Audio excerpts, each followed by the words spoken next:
রাতে আব্বার সাথে ভাত খাইতেছিলাম। আব্বা হঠাৎ খাওয়া থামায়া চোখ বন্ধ করে গম্ভীর হয়ে বললেন, কন্যা বিয়ানীবাজার নিবাসী। আব্বার কথা শেষ না হইতেই আমিও খাওয়া দাওয়া থামাইয়া বললাম, আমি রাজি। বিয়ানীবাজার দারুণ একটা এলাকা, দেশের আলাদা আরেকটা বিভাগ হওয়ার যোগ্যতা রাখে এই বিয়ানীবাজার। কি নাই এই বিয়ানীবাজারে? সৃষ্টিকর্তার অদ্ভুত এক সৃষ্টি বিয়ানীবাজার। এইবার আব্বা চোখ খুলে খিটমিট করতে করতে বললেন, মঞ্জু ভাইয়ের ছেলের জন্য আজ পাত্রী দেখতে গেছিলাম বিয়ানীবাজারে। আব্বার মুখ থেকে এই কথা শুনে আমার ইচ্ছে করতেছিল বাপ্পারাজের মতো বলি, না না না, এ হতে পারে না ফরিদ সাহেব, আপনি এ বলতে পারেন না। আমি তখন মনের কথা পেটে রাইখা বললাম, ধুর, কি কন্যা কোন এইসব, বিয়ানীবাজারে বিয়ে দিতে না করেন। বিয়ানীবাজারের মানুষ ভাত খাইয়া হাত ধোয় না, কাপড়ে মুছে। আমি তখন আম্মাকে বললাম, আম্মা ডাইল দেন, মানুষ এখন পিকনিকে যায় বিয়ানীবাজারে, বিয়ে করতে না।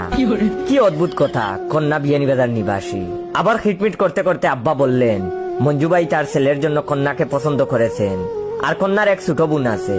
আমি তখন আবার আব্বার কথা শেষ না হতেই বললাম, টু বি অনেস্ট, বিয়ানীবাজার অস্থির একটা জায়গা। আমার এত ভালো লাগে বিয়ানীবাজার, বারে বারে যেতে ইচ্ছে করে বিয়ানীবাজারে। একটা গান আছে না, চলো না বসুন্ধরা যাই, ওটা হওয়ার দরকার ছিল, চলো না বিয়ানীবাজার যাই। এইবার আব্বা চেয়ার থেকে হালকা উঠে বললেন, কন্যার ছোট বোন ক্লাস 2 তে পড়ে, সামনে তার বার্ষিক পরীক্ষা, তাই বিয়ের ডেট ঠিক করতে পারতেছেন না মঞ্জু ভাই। আব্বার কথা আর কানে ঢুকতেছে না আমার, খাওয়ার প্রতি বৃতৃষ্ণা চলে আসছে। আম্মাকে তখন বললাম, ডাইলে লবণ কম হইছে, খাওয়ার স্বাদ নাই। আর বিয়ানীবাজার একটা এলাকা যা নিয়ে লন্ডনে গবেষণা চলে। মাটি থেকে উঠাইয়া বিয়ানীবাজার পৃথিবীর বাইরে পাঠাইয়া দেওয়া যায় কিনা, এই নিয়ে একটা বৈঠক সামনের মাসে হবে বলে ন্যাশনাল জিওগ্রাফিতে ব্রেকিং নিউজ দেখলাম। এইবার আব্বা চেয়ার থেকে আরেকটু উঠে বললেন, অনার্সে পড়া কন্যার এক মামাতো বোন আছে। আব্বার মুখ থেকে কন্যার মামাতো বোনের কথা শুনে আমি তখন বললাম, তবে যাই হোক আব্বা, টু বি অনেস্ট।